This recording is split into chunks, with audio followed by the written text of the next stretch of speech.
All right. I want to welcome everyone to another episode of the Shadows Podcast.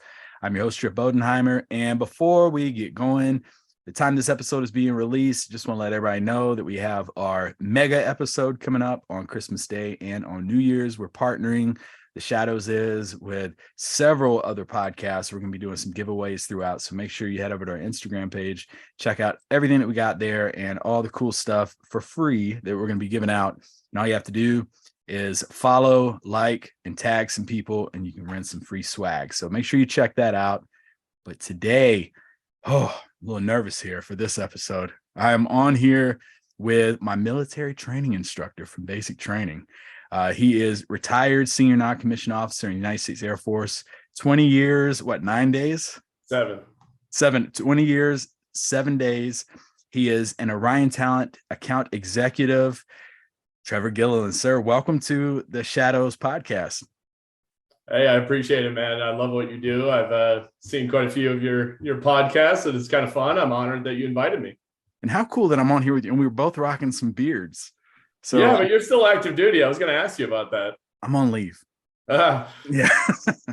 See, you're checking me already. But yeah, no, I'm on leave right now. But yeah, it's so I have a funny story to tell you. I may have already told you this during my amnesty hour, but our flight at basic, we had no idea what your first name was.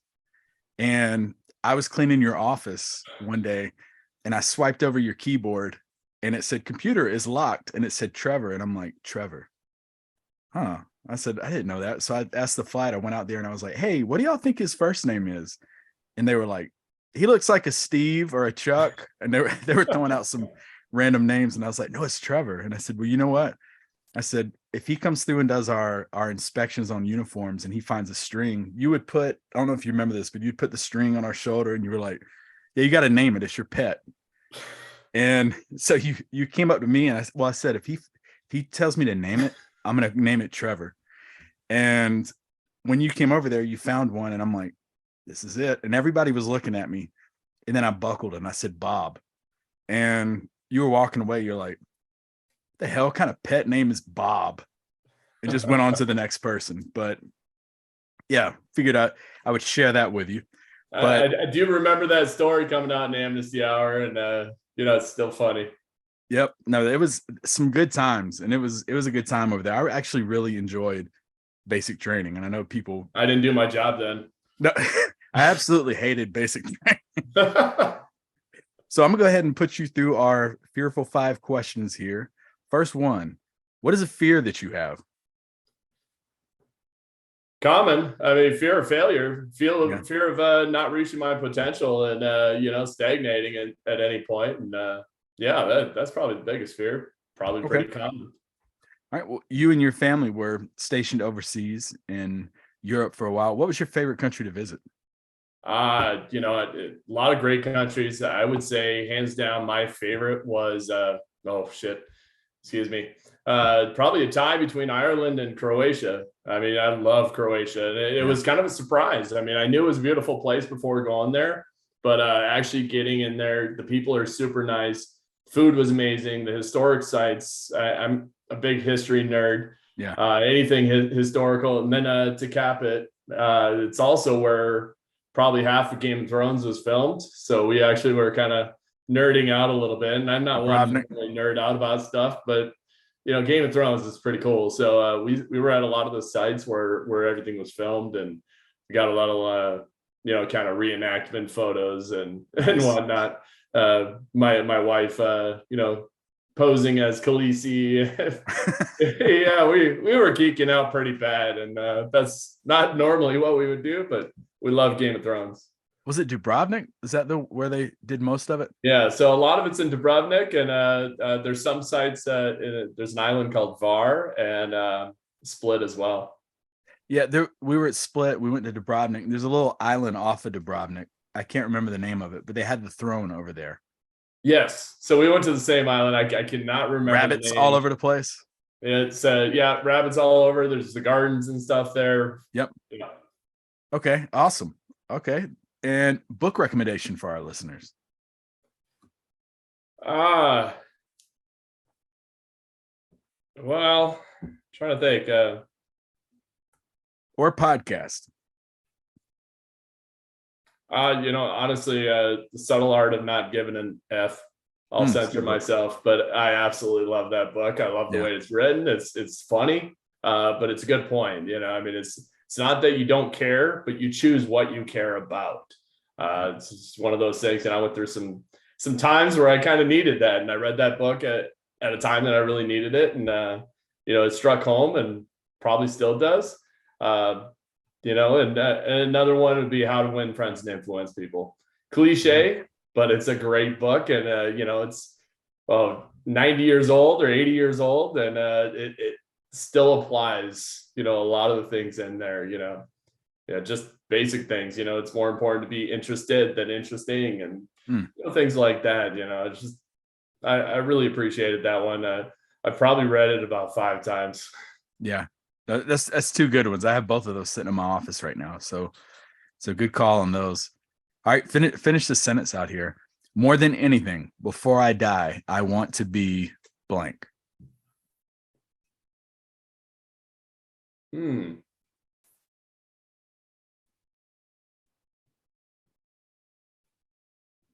Happy. Yeah.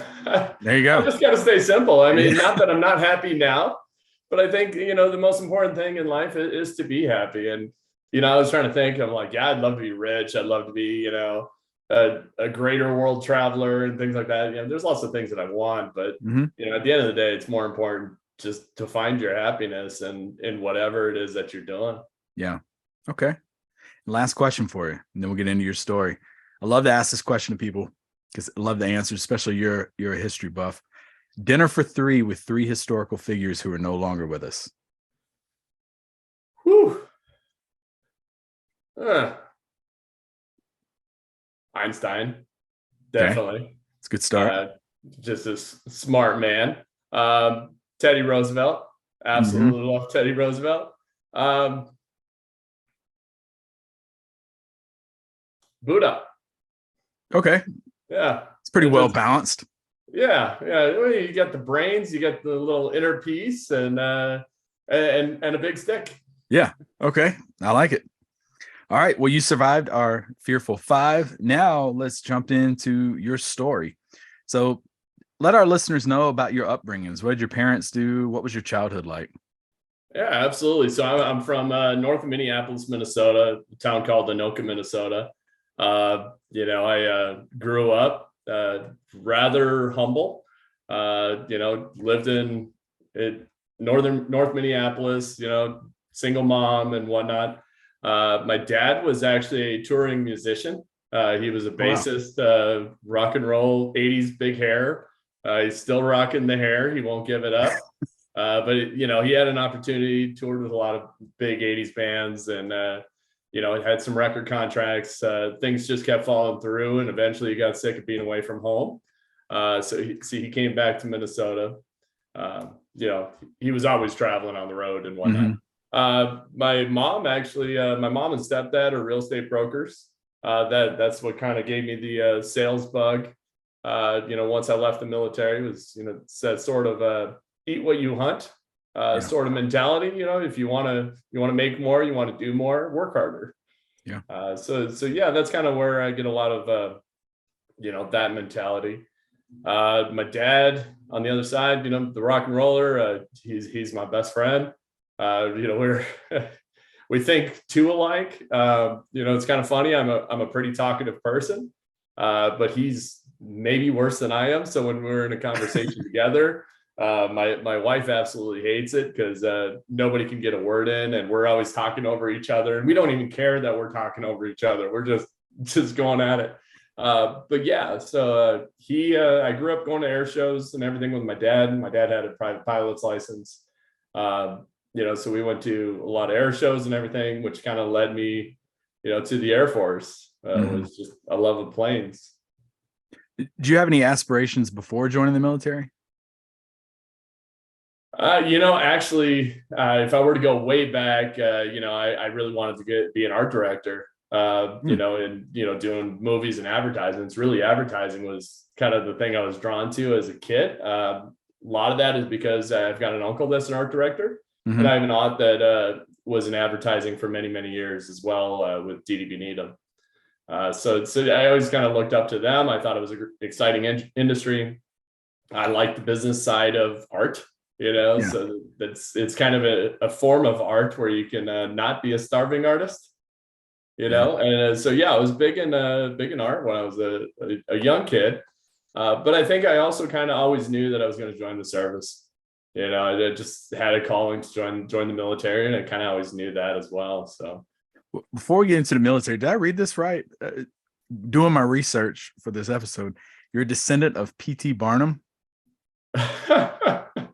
Yeah, it's true. It's my great grandfather on my grandma's side. Wow. Out of wedlock too, so it's really great. Oh, nice. yeah, it wasn't some honorable beginning. But anyways, so I am related to the circus, and my wife would say, well, it makes sense. Well, it's better than mine. I found out when I was a kid that way off cousin wise, John Wilkes Booth. That's maybe not the best one. Yeah, well, especially in 5th grade when you raise your hand and you're like, I'm related to him. Not the best look, not the best way to make friends in class. No, I didn't advertise that I was related to the circus as a kid. Now as an adult, I'm like, I'll tell everyone. I think it's funny now. Yeah. Not that P.T. Barnum is known for being an amazing guy either. Yeah. Sucker born every minute, and kind of a predatory salesman, scam artist. Well, you got a little bit of the salesman in you right there, though. Well, I should hope so. That is my career post-military now. So. See, speaking of the military, when did you have that moment where you're like, all right, I'm going in the recruiter's office. This is what I want to do. I was working at a wood shop. I was running boards through lathes and CNC machines and everything. I was just labor. I got paid pretty decent for 17, 18 years old. I was getting paid pretty decent, unlimited overtime, and but I think at some point I just realized I'm not going anywhere. I had already talked to recruiters in the past, so I was like, all right, I'm going to pull the trigger and just go ahead and do it. I'm starting to feel like a loser. Not that anyone's a loser that's doing that, right? But I was personally feeling like, hey, I'm not going anywhere. Stagnant. Yeah, stagnant. And, like I was kind of saying, my fear, just I just always want to be growing and doing stuff, and there's got to be a purpose to what I'm doing, and there's got to be growth. So I went into the recruiters. I initially went into, I did the ASVAB with the Army. Then I was pretty close to doing delayed enlistment with the Navy, doing nuclear power. And then finally I always knew I was going to go in the Air Force. I think I was just playing around with the other ones, just so I wouldn't go into the Air Force first. But in the end, I went, where I knew I was going to go. It's the airplanes. Navy's got planes, but the Air Force is better at it. How do you think your career would have turned out if you would have gone one of those opposite routes? I don't know. I might have loved it too. At the end of the day, our backbone is, is very similar. Every service, Army, Navy, Air Force, we're very similar. There's big cultural differences, but service and the unlimited liability clause, for listeners that aren't familiar, that's basically, your life is on the line. In the grander scheme of things. Now, I'll tell you, my life was never personally on the line while I was in service, but it's just that idea that if I was called to, that I would, in defense of my country. So I like to think that regardless of what service I would have joined, that, I might have made it a career, Yeah. But I will definitely say, I think as far as making it a career, Air Force is probably the easiest to make it a career. Our quality of life is definitely a lot cushier. Our day-to-day jobs are not necessarily, to strike down all the chair force naysayers. But I worked many years on the flight chairs. Yeah. Well, you spent 20 years in aircrew flight equipment, aviation safety career field, basically working primarily with fighter aircraft, search and rescue, and reconnaissance. To non-military folks, how would you reword that? Yeah. So I always tell everyone aviation safety. I worked with flight equipment, parachutes, ejection seats, survival equipment, as well as doing a lot of survival training with the pilots, sort of augmenting SEER, our survival evasion specialist. So night vision devices, all the flight equipment that the pilots are wearing, anti-G suits, as well as towards the latter end of my career, I was the superintendent of the 9th Physiological Support Squadron, where we actually maintain spacesuits, the only spacesuits in the U.S. military. Is that at Travis? Beale Air Force Beale, Base. yeah. U2s, right? So for the U2s, and that was a very cool job. There was amazing guys that were out there working on the equipment. Really cool to be part of that. Definitely working fighters my whole career, and a bit of rescue, very rewarding as well. I think either under my purview or directly, I was related to 8 ejections that were successful. They weren't all successful though. There's a couple that, unfortunately. Yeah, I actually got to work with U2 pilots before at one point in my career, and chase car ride. The chase car is pretty cool. Was that deployed? I was deployed, and I had change all in my pockets as I went on this first one, and I'm sitting there like, just watching it fly in, and all of a sudden he just guns it. My change went everywhere in the car. So from that point forward, when I did chase car rides, I just left everything sitting on the side. But it was cool because they would just be like, Bodie, we're about to go out there, chase car, you want to roll with us? This was like every day. And it got to where I was like, okay, it's no longer fun anymore. But it's cool. Oh gosh, and the tube food and everything, it's just super cool. Oh yeah. So you're very familiar with my guys then. Oh yeah, I loved it. Probably the best, one of the coolest experiences of my career was doing that. So for young airman version of yourself, what were some early struggles or challenges that you had to go through? Young airman,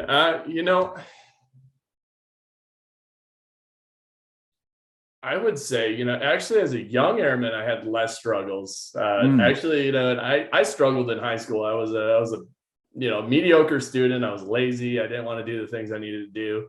When I came in the Air Force, it was just kind of like, all right, my TI is laying out exactly what I need to do. And if I do it and do it right, then life's pretty easy. So I kind of maintained that as an airman for a while, as just do what you're supposed to do. And pretty easy. It's when you try to fight the system, you're just banging your head up against a brick wall, and the only way you can fight the system is become the system, and work your way up, and you got to pay your dues.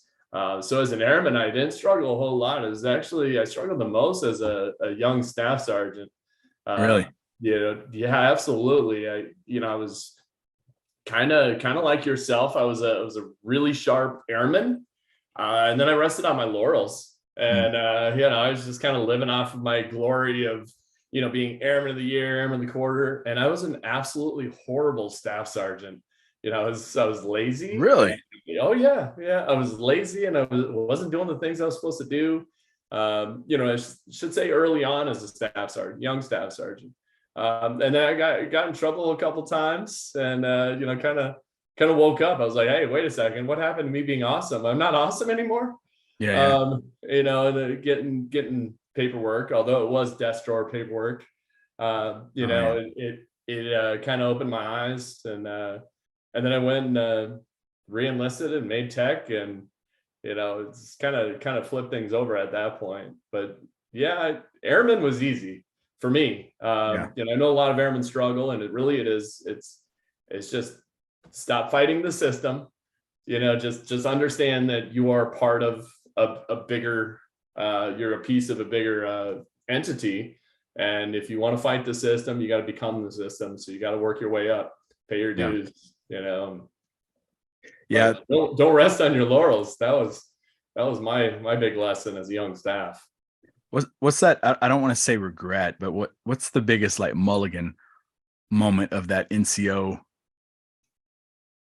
phase that you had, to where if you just had that do-over, you would change something? You specific? I can give you a story. I had an officer in my unit. He was the RA, the resource advisor, basically managed all the money and squadron. I was in a fighter squadron. He told me, hey, go out and buy these anti-exposure suits. It was a new type of anti-exposure suit. He's like, hey, go out and buy these. And I was a brand new government purchase card holder. Don't wish that on anybody.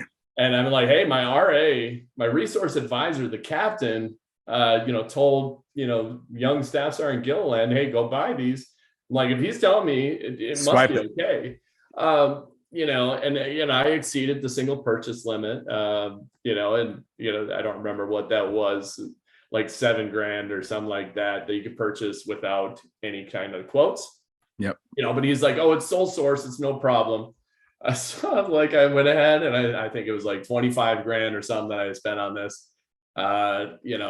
Came back, of course, the wing commander got involved because it was, came from up on high, the finance folks, probably in, I forget where finance is based out of.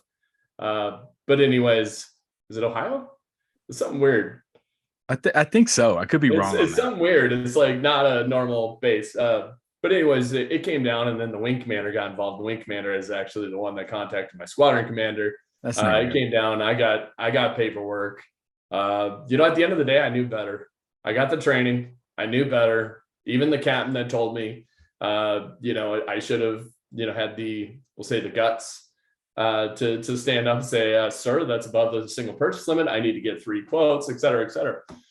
So yeah, that was one of those things in that period of time when I was kind of being a slacker of a staff sergeant, or it was a learning experience that, hey, stand up for what's the right way of doing things. And but yeah, so I got an LOR.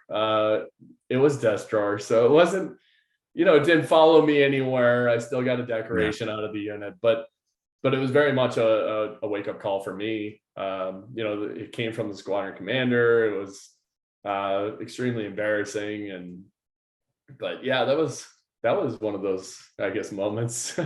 Yeah, well, even what you said though, I mean, the ownership piece, if I knew better than that, I mean, that's all you can really do.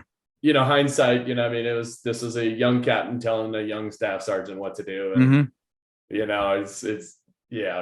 I knew better. I should have spoke up or asked somebody else, phone a friend, just get some other advice, or even call finance, they'll tell you what to do. So yeah, I got a slap on the wrist. It was a learning experience, do the right thing. Yeah.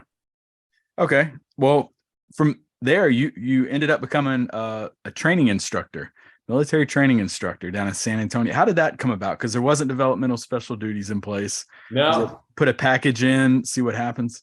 Well, so it's something I had always thought of doing. I kind of kicked around the idea of recruiting. At the end of the day, I wanted to do something that was harder. Not that recruiting's not hard. I hate to say that. It's a different kind of hard. Yeah. It's just, I wanted to do, everyone says, like the toughest lifestyle of the special duties, really was being an MTI. And so I was kind of drawn to that. Plus my experience with my MTI was, really awesome. She was terrifying, and I kind of, but she changed my life. Absolutely. And I was kind of drawn to that for that reason, is the ability to, really affect people and kind of help them from the get-go. There was a little bit on top of there too, is I was stationed in Vegas for 7 years. So I was also hot for an assignment too. So that kind of gave me that nudge to like, hey, you better go do something. So either they're going to tell you what to do or you decide what to do. And that's why I was able to volunteer. At that time, you submitted an application. So I applied to become an MTI because I wanted to take charge of my own career. I didn't want anyone else telling me like, hey, you're going to Minot. I'd rather go to San Antonio. And so I went down there, and it is absolutely the most rewarding job I've ever had. Nice. Extremely rewarding, very hard work. Back then, it's different now, but back then we were working 18 hours a day, 7 days a week. You remember? Yeah. I remember you came in, you're like, I can't even mow my grass. No, I had to hire a guy to mow my lawn, and I've never mowed a lawn since. Just because, hey, once you don't do it, it's really hard to go back to doing it. But I got special duty pay, and a lot of my special duty pay went to, a guy to mow my lawn and a cleaning service as well. Because it wasn't fair to my wife. Like, hey, I'm working 18 hours a day, 7 days a week. That's an exaggeration. We only work 12 hours on Sundays. But it wasn't fair for her to have to clean all the house. When all I did is, go to work, come home, make a mess, go to work, come home, make more mess, so it just wasn't right. And she works full time as well. She's very successful in her own right. So we got the cleaning lady and all that. So all my special duty pay went to those types of things. How hard was that on family? Because you did that, 4 years? Did 4 years. Luckily, so I will say it's hard on a new marriage. We were newly married 2-3 months before I got down to Lackland, to San Antonio. So we were newlyweds. We had been together, I think, 2.5 years at that point. Very difficult on newlyweds, certainly. We didn't have kids yet. We actually waited. I was more of a senior instructor, probably around 2012, something like that. 2011, maybe. Definitely 2011. I can do the math by my kids' birthdays. Anyways, I was a senior instructor. I was running a floor at that point. So I had 2 instructors underneath me, or 2 or 3, and that were managing the 2 flights of trainees. So at that point, I kind of had a little bit more freedom. I was only working 12 hours a day, 6 days a week, taking Sundays off at that point. So we're like, all right, now it's time. You have all this extra time. Looking at it now, it's not a lot of extra time, but no. But I was lucky enough at that point. I went to go be a beast instructor. So I went to basic expeditionary airman skills training. It used to be Warrior Week, and now I hear that beast is actually going away. But that was our field training. So I went out there. Yeah, I agree. So I went out there, and that was hugely different. I worked 5 a.m. to 4 p.m. or so. It really wasn't bad at all. And that's right around when my son was born, my first son. Basic training. There are some, I've had former TIs on here before, and some crazy stories. What's that one story that really stands out to you when you're at a cocktail party? You're like, this is the one I got to tell. Oh, which one do I want to tell? Well, I'll go MTI light, and one thing, we had our guidon bearers who, they're the ones with the staff and the pennant. Yep. At the front of the formation, marching with, for those that aren't aware, it's more like a flag, but it's not a flag, it's a pennant. Exactly. But anyways, so we would train them on, their present arms, and it's got to have good snap and things like that. Or also the guidon bearer is the one that leads the direction of march and the rate of march. So a lot of times if they'd screw up, we'd go training instructor on them, and we, it's all an act. Politely tell them, oh yeah. Usually it's all an act. Yeah. Sometimes it's not. Sometimes you're really just that frustrated. Yeah. Leading 60 people to do the same thing is pretty tough. But so one of the things we would do occasionally with the guidon, it turned into a javelin. So I got really good at the javelin. I've never thrown an actual javelin in my life, but I feel like I could after being an MTI. There's a lot of stories and stuff, it just, maybe some aren't, necessarily the most ideal, but, I always believed in treating trainees with dignity. You can be extremely hard, and you can be very direct and almost brutal, but still treat people with dignity. It's like parenting. I'm sorry? It's like parenting. Yeah, absolutely. These are people, and that's the thing. There was a lot of instructors, and I would not a majority, but there were instructors, especially back then, it was much more of a Wild West. But there was instructors that it was like a trip thing, a power trip for them. I'd say it's a minority, probably, 5%, but still they existed, and you'd see them, and they're just, degrading folks. And there's a difference between degrading and getting somebody's attention. Yeah. I think there was ways of being really mean to get their attention, but you're not trying to actually degrade them. Yeah. And it truly was a rewarding job, and it's pretty cool. But there's lots of stories, and How hard is it for you to keep your bearing on a lot of that stuff? When you're a new instructor, it's almost impossible. But you may remember a lot of times, the instructors would scream and yell and this, that, and the other, and then they'd disappear. That's because we're around the corner cracking up and just laughing our butts off. I mean, it is the funniest job ever. I mean, I had a trainee, it may have been your flight. There was a trainee that proceeded to try to shave his face off every day.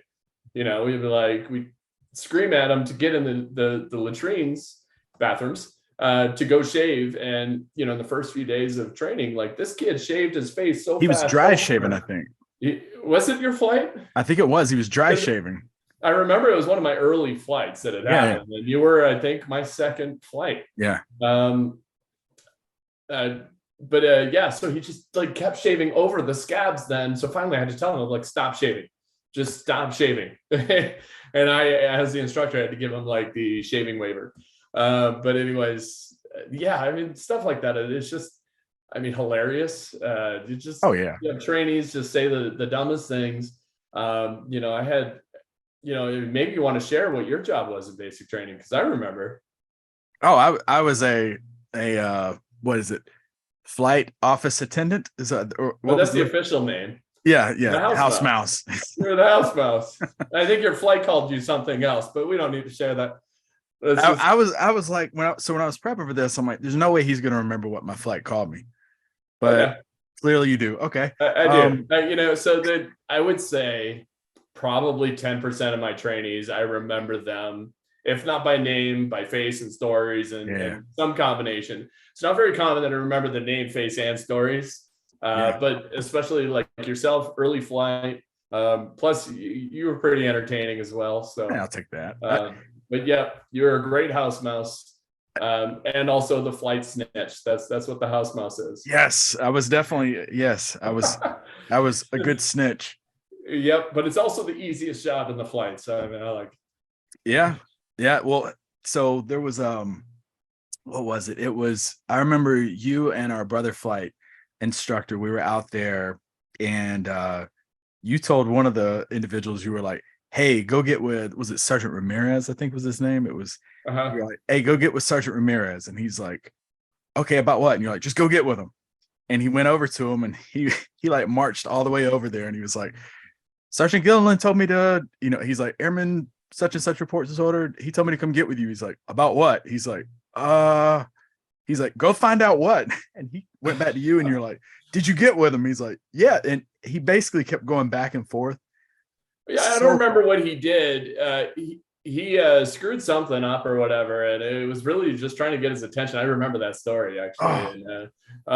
We got back. Sergeant Ramirez and I called it the yo-yo. We sent him back and forth because he was like moving at the position of attention or something crazy. And, and it was like blatant. And we saw one of y'all laugh. And one of y'all laughed. One of y'all kind of cracked a smile after y'all sent him off, and we probably me. And it was so hard to keep our bearing. But yeah, you finish up there. You go back to your career afterwards. What was the biggest transition for you after finishing up as MTI, going back to your career? Well, so in aircrew flight equipment, tech sergeant is your biggest growth period in aircrew flight equipment. I mean, that's where you're doing quality assurance. You're an NCOIC for the first time of a smaller shop. You're writing EPRs and awards packages and stuff specific to aircrew flight equipment. Now, I have been doing that as a military training instructor, but it's very different career fields. Oh yeah. So I came back. I left as a tech select, so I was still a staff sergeant, almost a tech. Went to be an MTI. And I came back to my career field as a master sergeant. So I completely missed all of tech sergeant, that entire rank and all the experience that I really needed to have and gain. I had a lot of experience now as a senior NCO and leading people and whatnot. And there's a ton of soft skills that you develop, as a training instructor, but it was the actual like hard skills that I lacked. And here I was going as a master sergeant to go be a shop chief at NCOIC out at RAF Lakenheath in England. And I hadn't done a lot of the stuff. So that was extremely challenging. However, it was, kind of one of those things, blank or get off the pot. I'm trying to censor myself. I have a hard time with that. Oh, you're fine. You're fine. All right, good. So anyways, it was very much like, sink or swim, and I'm like, well, I'm not going to sink, I refuse to sink, and so I'm like, all right. It really just turned into, my staff sergeants and tech sergeants educating me, and me like, what do I need to do? How do we do this? X, Y, Z. Also, it's just reading the regs. The regs pretty much tell you what to do. Yeah. Like they're the easiest job if you really think about it. We tell you what to wear, what to do. Yeah, it's black and white. It's not that hard. So, I got in the regs and, and then I sought advice. I had some really excellent mentors at Lakenheath. In fact, 5 of them became chiefs in the career field Wow. that were above me. Lakenheath was well known as being a chief machine. It just created chiefs in our career field. We had about 65 AFE troops out there, and the superintendents there just kept making chief.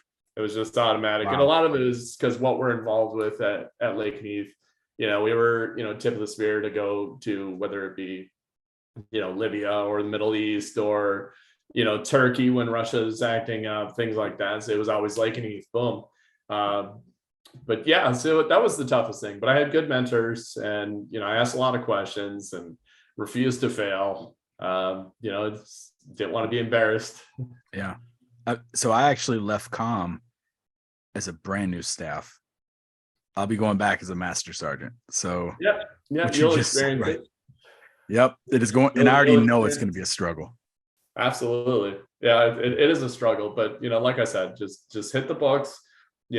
Listen to your subordinates. Let them teach you. Yeah, and then get mentorship. Yeah. Okay. No, the right person to be talking to. Then you ended up in California. Well, you went to UK, and then you were in California, and then COVID hit. You were there, right? For COVID. How did that impact you? So I was actually, in my transitioning period. So I was, starting to try to, get my appointments, get everything ready, and but I was still in the thick of the job. So we had folks deployed all over the world. As you can imagine with the U2, they're all based at Beale Air Force Base. Yeah. And, we deploy from there all over the world to different regions. So at any given time, we would have, 3-4 locations, 30 people in the squadron that are deployed. So, and they're rotating too. So those are permanent locations or semi-permanent. But yeah, and then all of a sudden you throw in COVID and you have operations, you're already undermanned. Now we're running minimal manning, 2 shifts, making sure that the 2 shifts didn't overlap. So you're mitigating, as far as like contacts and whatnot. At the same time, I'm trying to get ready for my separation. I had already applied for retirement, so it was very challenging. Absolutely. But, semper gumby, always flexible. You just adapt, and it just is what it is. And, if you're going to do 20 years in the military, you have to be able to adapt, because if you can't adapt, you'll be just like that airman trying to change the system, and it's the system's going to win. The only way you can change the system is become the system. Well, speaking of being able to adapt, how was it having your retirement ceremony virtual? Was that different? No, I was lucky. I actually, I don't know if you recall, there was like windows in between where it was like, hey, we can kind of start doing things again. And then it would lock down again. And so my retirement ceremony happened to fall in one of those windows. So I actually had my ceremony in a hangar with the U2 behind me. All my family and friends were there. All my coworkers, and it was absolutely awesome. I actually watched it. Did you?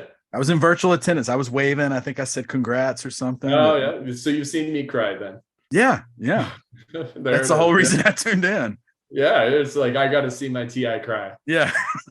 Who else can say that? So yeah, that you retired, like you said, 20 years. Looking back, Vegas, San Antonio, UK, and California. What was the best assignment?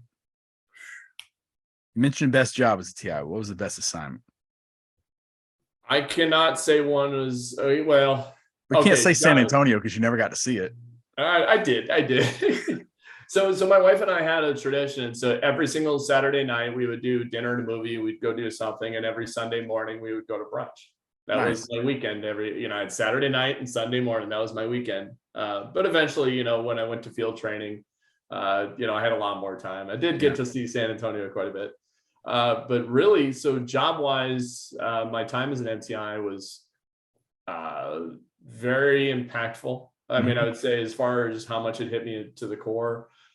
Deploying to the Middle East, also very impactful. The aircrew saves throughout my career, very impactful. Like these are the things that I remember most. As far as locations, I love them all. I was very lucky. There's a lot of folks that are not as lucky as I was. 7 years in Vegas, met my wife there. I had a great time in Vegas. I really, really did it up pretty well. And then San Antonio is a really cool city, military city, USA. Love it. Amazing food. I miss the food. I'm actually trying to figure out how I'm going to get back there sometime soon.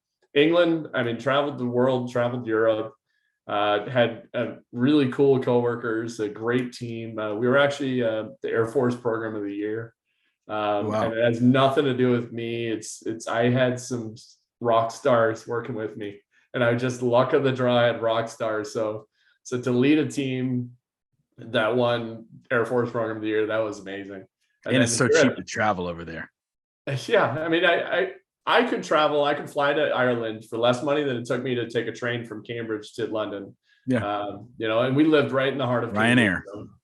Yep, Ryanair, EasyJet, and Lingus Air, and super cheap. We lived right in the heart of Cambridge, so I was at any given time 40 minutes from the heart of London. King's Cross, just hop on a train, and 40 pubs within walking distance of my front door. So that was heaven. Y'all had like the most picturesque family photos of anyone during that time that I'd seen. We do have some really good photos.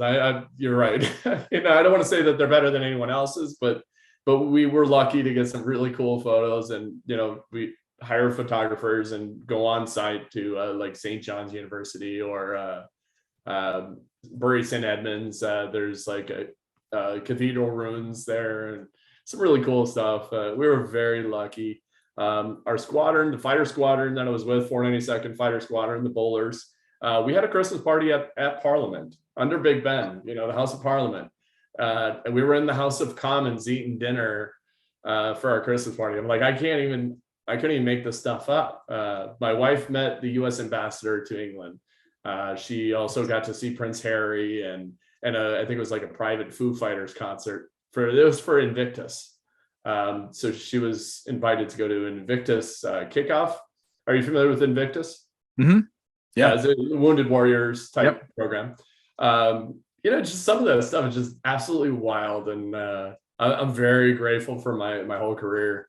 And then to finish it off in Northern California, which I really think is one of the most beautiful parts of the country. And I'm in the foothills, so I'm an hour and 20 minutes from Tahoe, and probably an hour and 40 minutes from Napa, a couple hours from San Francisco, and it's just a really cool place to live. And working with the U-2s, and you got guys flying at the edge of space, seeing the curvature of the earth, spacesuits. And I'm like, I was geeking out about that too. So I can't pick a favorite. I was very, very lucky. You got someone doing your yard, cleaning your house, taking photos. Well, that just started. The royal family and David Grohl. This. Yeah. My wife has worked throughout my career. She's always been employed as well. She does marketing for professional services, architecture, engineering, construction industry. So she has always worked, and that has also helped a lot with us having those things. We weren't bound to one income. My wife worked for the University of Cambridge when we were in England. When we went there, just to use her as an example, just kind of a mindset thing. When we moved there, she said, I'm going to work for the University of Cambridge. She didn't know what she was going to do. She came from a architecture firm doing marketing for them. She didn't know what she was going to do working for the University of Cambridge, but she had set her mind to it. And, she went through a lot of stress because she wasn't getting callbacks, trying. And finally, she got picked up for a temporary gig, like a 6-month temporary gig. But she was able to parlay that into working for the engineering department at the University of Cambridge. And but yeah, just that determination. Spoke it into existence. Yeah, it's a real thing. It is. Wow. It's because your actions match your intentions. Oh yeah. That's really the key. Yeah. What was the biggest transition? Because you're basically hitting the reset button when you retired. So I will tell you is my military transition was one of the hardest things I have ever done. Really? How so? Well, so my wife, I mentioned her. She's got an amazing job here in Northern California. She loves her company. She makes a great income and everything. But I very much had chief in my eyes. I was like, I'm gonna make chief. I had that goal my entire career. And I very much also attached my identity to being an airman and what I did and whatnot. So when it came down to it, we started looking at it. It's like, it didn't make sense for me to stay in and give up my wife's career and make the kids continue to move, for 10 grand more a year. That's really between senior and chief. It's another 10 grand. I'm like, we're going to give up my wife's entire income, which is a lot more for 10 grand for my pride. And it really, that's what it was. It was for my pride. I mean, even the retirement dollars, it helps, but it doesn't make up for her entire income. So in a way, I felt very forced into this. I knew logically that this was the best move. It makes sense. Like, why would you stay in for my family? This doesn't make sense. But my pride and my, my self-identity it was so wrapped up in, I'm a senior NCO in the United States Air Force. I defend my country. I drank the Kool-Aid very much. I taught the Kool-Aid for 4 years. You've heard the Kool-Aid from me. Yeah. So I very much believed in it. And I believe in our U.S. military. I believe in our country, and, not to get all, sing song and everything, but yeah, I just very much believed in it. And then, as I was looking to get out, I went through a very much roller coaster of, okay, I'm ready. I'm going to go kick ass in the civilian world. And then a week later, I'm like, oh my God, who am I without this? And what am I going to do? And, I had no idea what I wanted to do when I grow up. I hadn't finished my degree. I took the long road. It took me 20 years. I finished my degree the month, I think it was like 3-4 months before I actually officially retired. Okay. I finally finished my bachelor's degree. I had 2 associates. But those, associates, unless it's very applicable to what you're going to do, it's not worth a lot. So I finally finished that. So that was adding to it. But yeah, I ended up, I went to therapy, and I had to have folks, kind of help me out. A lot of wingmen kind of helping me out and everything. And, but you can have 1,000 people tell you, like, hey, you're a rock star in the Air Force. You're going to be a rock star in the civilian world. But until you believe it, it doesn't matter. I mean, I appreciate all the people that were there for my support or to support me, but it wasn't until I actually internalized it and believed in myself, just somebody telling you isn't enough until you actually believe it. Now, after, actually I changed jobs. I had a job, it was an amazing job on paper when I left the military, but Pfizer? It was with Pfizer. I was an account executive, or I'm sorry, a territory manager. So I was, selling pharmaceuticals. Amazing job, extremely good benefits. I had 3 weeks off a year. I had the ability to purchase 2 more weeks of vacation a year. So I was getting 5 weeks. And unlike the military, weekends don't count either. Really good pay and everything. But at the end of the day, it's an amazing job, but it wasn't for me. And I still wasn't feeling the reward or sense of purpose. Or I'm sure you follow Simon Sinek, Find Your Why. That's another book that I should have mentioned earlier. But, finding your why, what is your purpose? And, so in the end, I started searching for something different, which is when I found what I'm currently doing. And it's much more aligned with, my why. Yeah. Let our listeners know, what is Orion Talent? Sure. So Orion Talent, it's actually named after the P-3 Orion. It's a retired Navy jet. But Orion Talent came out about 31 years ago. It was founded by a Navy P-3 Orion pilot. And it originally focused on JMOs, junior military officers, and helping them to transition into roles after they got out of the military. But over that 30 years, it's expanded a lot. So now Orion's doing, everything from technicians, even your E3s, E4s getting out, technician type roles, all the way up to executive hires, specialties, things you wouldn't even imagine, both military, but then also Orion doesn't, limit themselves. I mean, it's certainly if there's somebody, you need an accountant and we don't have a military accountant, we'll still find an accountant. Right. But we really have a massive database of military members that are transitioning out or have transitioned in recent years, helping to find them roles. And, it's kind of a combination of things too, is companies don't always know what we have to offer in the military. And I always try to, explain to them. So I'm an account executive. So we're kind of a 2-desk operation. We have the account executives.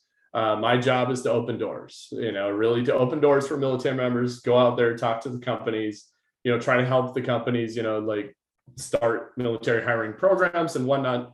Because a lot of companies want to hire military, but they just don't know how, or they're looking for a needle in a haystack because they don't have the source. But then, so we have the other side, which is, I'll finish that thought. I'm all over the place. But the other side is our recruiting team. So our recruiting team is actually going to the candidates. But yeah, it's the two sides really, or the two challenges, is that companies don't always know, what to, how to tap into the military. You can throw out advertisements all day long, but that's a reactive approach. You're going to get candidates that pursue you. Yeah. Whereas our recruiters also will reach out to candidates where we see that they might be a good fit. And sometimes they may have never known, might be a Navy nuke guy that had never realized that he could go be a boiler controls technician, which is, boilers. They run boilers. It's just, but the naming of civilian jobs versus, military jobs, oftentimes very different. And, so it's incredibly rewarding, and it is exactly what I needed, to get to open doors for veterans and do something that's still serving my country and serving my fellow veterans like myself. Especially since I fell into a job that maybe wasn't for me the first time out. Maybe I can help make a difference for somebody else, and there's good money to be made too, and that's nice. I live in California. It's expensive here. Yeah. No, that's awesome, because we've had a lot of guests on here. Bill Brown specifically comes to mind. Good friend of David Goggins, but he was talking about how, it's so important to look out for veterans and make sure they're taken care of. And that transition's tough, because when you really think about it, it's not just, hey, you're fresh out of high school going to college, here's the real world. It's your world has been the military for 20, 30 years, and now you're starting over at 40, 50. That's tough. Yeah. Well, that's partially why I went into sales, because, really, I could go back into operations and, jumping into another ladder. It was exactly an option. But for me, I was, really wanted to eat what I hunt, go into sales, B2B sales specifically, corporate sales, really just because the harder I work, the more successful I can be. One of the biggest problems veterans have, there's kind of one of two problems. Your junior veterans don't know what they're worth, and your senior veterans think they're worth more than they are. And I don't say that to undercut any of our senior folks, but myself, I had 125 guys working for me when I retired. the chances, with the exception of Amazon, which I had an opportunity with the exception of Amazon and other great companies that really target military, you're not going to go transition lateral usually that well. You know, you got to pay your dues. And that's something those of us that are more senior, you know, sometimes it's a struggle. A lot of folks will spend months and months trying to find a job, really because they're, you know, they're just trying to find that amazing thing that they feel is equates to where they were when they left off. And then your younger guys will take the first job they get and they hate it. So it's kind of, you know, so you get the more senior guys that a lot of times will take a long time, and your young guys grab the first job they find and then they hate it. And so I like being part of the solution there and helping folks find realistic, good employment. Where can they find more info about Orion Talent? OrionTalent.com. Super simple. Or you can hit up my LinkedIn, Trevor Gilliland. I'm the only one in Sacramento, California that I know of. But yeah, OrionTalent.com or hit me up if you're a company. Definitely reach out to me and I can get you taken care of. Talk about the importance of LinkedIn. Yeah, LinkedIn's amazing. You know, when I started my, you know, I did my TAPS, my transition assistant program. I opened and created my LinkedIn while I was sitting in my TAPS class. I hadn't done anything. I did not prepare enough. You know, like I said, I didn't have my degree yet. I didn't have LinkedIn. I didn't know what I wanted to do when I grow up. You know, I still haven't grown up, but I think I found what I want to do. Yeah. But LinkedIn's amazing. Just the ability to connect with so many people. And, you know, LinkedIn was, you know, how I connected with Orion Talent.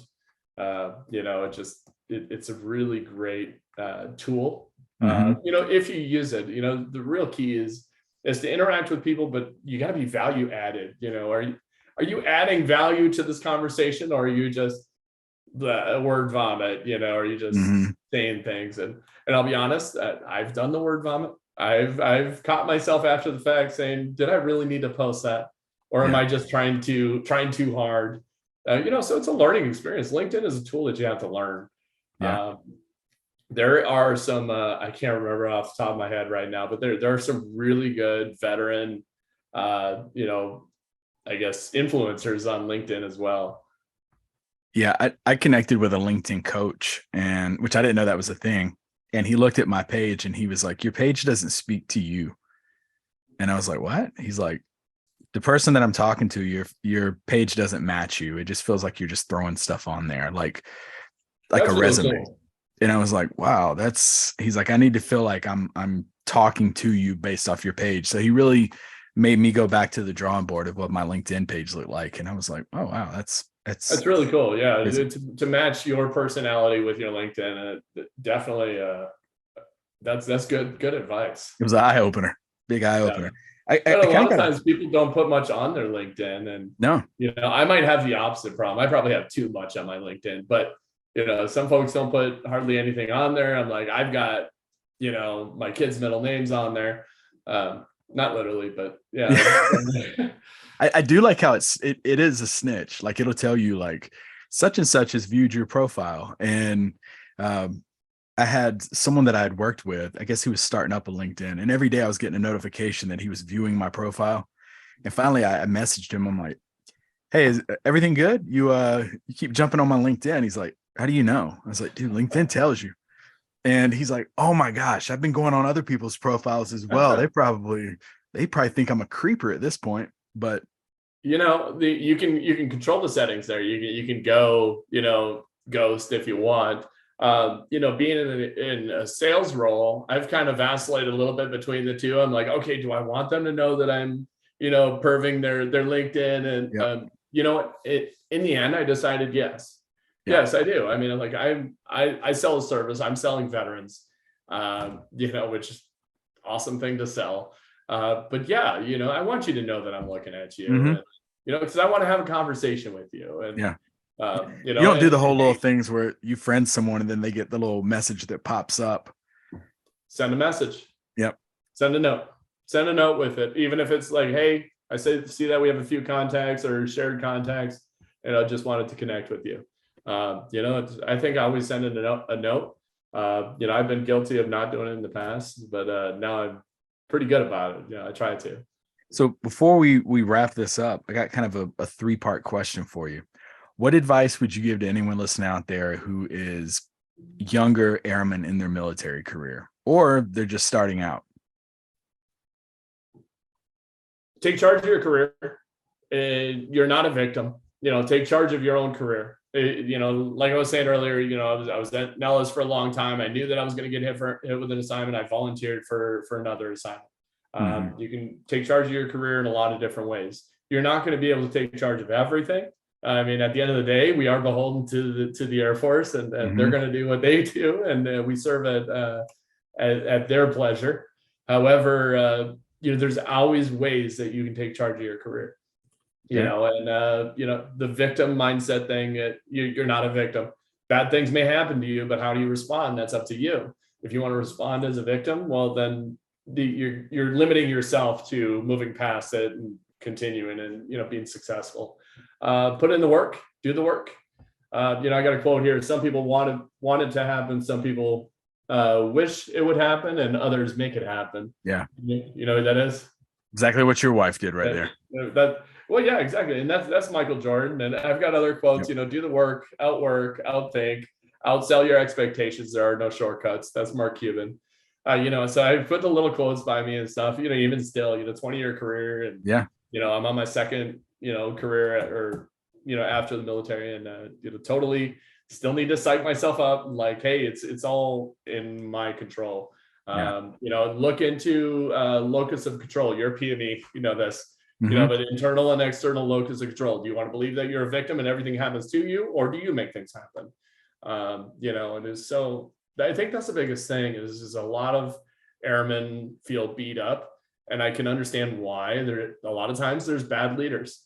I've had bad leaders, and you know what you got to do? Your very best with what you are given, and learn from them. Control of everything, so you got to do with what you can control. Do the most with it. I've had bad leaders. I had bad leaders at several stages in my career. Trying to stay vague there. Don't want to be. You can learn so much from bad leaders. Sometimes more. You can learn a ton from them, and wait them out. Them out. Wait your assignment out. Do the best you can. Get your degree or something. If you're being held back, if you feel like you're not moving professionally, well, use that time to get your degree or get other certifications. It's not just degrees. PMP certifications, other things like that. There's a lot you can do to continue to grow and move forward. I guess I'm kind of rambling, but nobody's a victim. And I feel like you're only a victim of yourself. Yeah. And no matter how hard your circumstances are, it is up to you how you deal with it. Bad things happen, but it's up to you to deal with it. What is that switch set to? Are you a victim or a victor? Yeah, that's a good one. Yeah. Absolutely. What about that person who's at like this is always interesting. Someone who's at like the 12-year mark, and they're like, I can't do it anymore. I got 8 years left. The 8 years is just too long. And I know everybody's situation's different, but what would your advice be if someone came to you with that? Follow your heart. Follow your heart. I was almost going to get out of my 6-year mark. I had my real estate license. I was going to go sell houses in Vegas. And then, at one point I considered being a cop in Vegas, Las Vegas Metro, and I was offered a job with them, and, I was really close to getting out at my 6-year mark. And, I changed my mind, and I was like, I love the Air Force. And, even though up to that point, I was like, I'm getting out. But again, it was, for me, it was, the Air Force was the first time that I was really thriving. I didn't thrive in school. I was a mediocre athlete. I played sports, but I was only mediocre. I was never amazing or anything. Yeah. But you just got to follow your heart. And if it's not for you, I'll be the first to shake your hand. Thank you for your service, and best of luck to you. How can I help you in your transition? Nothing wrong with it. Nothing wrong with somebody wanting to get out of 12. Now, we'll say the benefits if you make it to 20 are pretty amazing. Healthcare for you and your family alone is amazing. Oh, yeah. I pay $5 for any prescription. I've got TRICARE Select, so I can go to any doctor I want. Cost me $25 to go to the doctors. If I want to go for free, I can go to the VA for free. And in fact, I'm going tomorrow. So, and then on top of that, so you got your retirement pension, you got free medical. Then on top of that, if you do 20 years, you're going to have some disability. It's different than civilian disability. It's military disability. It's where you're being compensated for the things that went wrong while you were in the service. So you're going to have some kind of disability on top of the pension. Life's pretty good. I always say I've got 3 jobs. I only show up to one of them. Mm-hmm. I've got, so it's good. And then the pride of finishing 20 years, it's awesome. It's amazing. But, the pride of finishing 12 years should be amazing too. I mean, just the fact anyone that serves at all, I mean, I don't care. Putting the uniform on. You did 4 years or 20 years. I mean, like, good for you. Yeah. I appreciate what you've done, and you're still part of 1%. You're only 1% of the U.S. population ever serves, so, that's amazing. I don't know. I don't have a problem with anyone that wants to get out at 6 years or 20 years. You just got to ask yourself, honestly, why are you getting out? Because there's a lot of people that get out that regret it. Because they have a bad leader. Are you getting out because of one guy or one unit? Because if that's the case, you might want to kind of really think hard on it, because you can outlast that one guy or one unit, or you can PCS, or you can PCA, move to a different unit on base. Sometimes it just depends on your career. Yeah. But I think I don't miss the day-to-day of the Air Force. I really don't, only because it was extremely stressful. And there was a lot of very difficult times and difficult challenges. We were very low manned, and everyone's looking, Trevor, fix it. Give me more people. But what I do miss? I miss being an airman, and I miss, just the feeling of being an airman. Camaraderie. Yeah. And that's why, coming back, working for Orion now, most of my employees are all veterans, or my employees, coworkers. Most of my coworkers are all veterans, and, a handful of others that aren't, but they're veteran supporters. So I really feel at home. We talk the same, we think the same. Yeah. It's funny, people bring out some jargon or something, some lingo, and I'm like, oh yeah, I forgot about that one. I hadn't heard that in forever. I just lowered my desk randomly. But I think the biggest thing is just do a good gut check. Why are you getting out? And don't let somebody else drive you out. You drive out on your own terms, What do you ultimately? Not every unit's the same. Not every leader's the same. That is true. One jackass does not mean all senior NCOs are jackasses, or all, whatever. It's, it just is what it is. You gotta think beyond it. 50 years from now, what do you want your legacy to be? You know what? I would like to have some kind of legacy, honestly. So many people come and go, and they live their life and then they go. And, my legacy really is in my kids. More than anything, I get 2 boys, and, that's really my legacy more than anything. Would I like my name on a building, because I donated a ton of money? Sure. Yeah, I think that'd be great. Get a library somewhere. Yeah, it'd be awesome. It means that I had a ton of money to put my name on. But really, it's my kids. I want my kids to grow up, and I want them to be happy. Wherever their happiness is found, whatever they find that makes them happy.